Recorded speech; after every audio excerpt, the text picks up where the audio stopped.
మీరు పక్క రాష్ట్ర ముఖ్యమంత్రి, కేంద్రంలో మీకు పలుపాడి ఉండొచ్చు, మోడీ గారు మీరు ఏం చెప్తే అది వినొచ్చు. అంత మాత్రాన మీ ప్రాజెక్టులకు అన్ని అనుమతులు వస్తాయని మీరు అనుకుంటే అది భ్రమ. ఈరోజు 3000 టీఎంసీల మిగులు జలాలు గోదావరిలో ఉన్నాయి అని మీరు నమ్మితే, చంద్రశేఖరరావు చెప్పిండని కాదు, చంద్రబాబు నాయుడు గారు నమ్మినప్పుడు గోదావరి బేసిన్ మీద తెలంగాణకు 968 టీఎంసీల నీటి కేటాయింపులు ఉన్నాయి.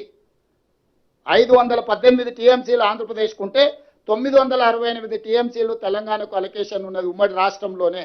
మా 968 టీఎంసీల వరకు తెలంగాణ ప్రాజెక్టులకు బ్లాంకెట్గా మీరు ఎన్ఓసి ఇవ్వండి. మా సమ్మక్క సారక్కకు అడ్డం పెడతారు, మా సీతారామకు అడ్డం పెడతారు, మా కాళేశ్వరంకి అడ్డం పెడతారు.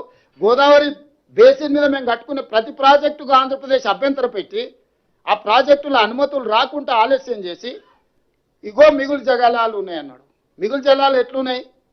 కేసీఆర్ దరిద్రం వల్ల, ఆకలి వల్ల, కేసీఆర్ తెలంగాణకు చేసిన ద్రోహం వల్ల నీళ్లు నీకు వరదొస్తున్నాయి. సముద్రంలోకి పోతున్నాయి. 100 సంవత్సరాల ఆవరేజ్. తెలంగాణ ఎగిరెగిరి తీసుకుంటే ఒక 200 టీఎంసీ తీసుకుంటారా? ఆంధ్ర ఎగిరెగిరి తీసుకుంటే ఒక 100 టీఎంసీ తీసుకుంటారు. వర్షాలు బాగుపడితే అవి కూడా అవసరంలా, అక్కడే వచ్చేస్తాయి నీళ్ళన్నీ. కాబట్టి మనం ఆలోచించుకుంది, ఇది కూడా మళ్ళీ లిఫ్ట్ చేయాలంటే కరెంటు ఛార్జీలు కట్టాలి. కానీ కరువు వస్తే ప్రమాదం. కరువు రాకుండా ఉండాలంటే ఇవన్నీ చేసుకుంటే రాష్ట్రం బాగుంటుంది.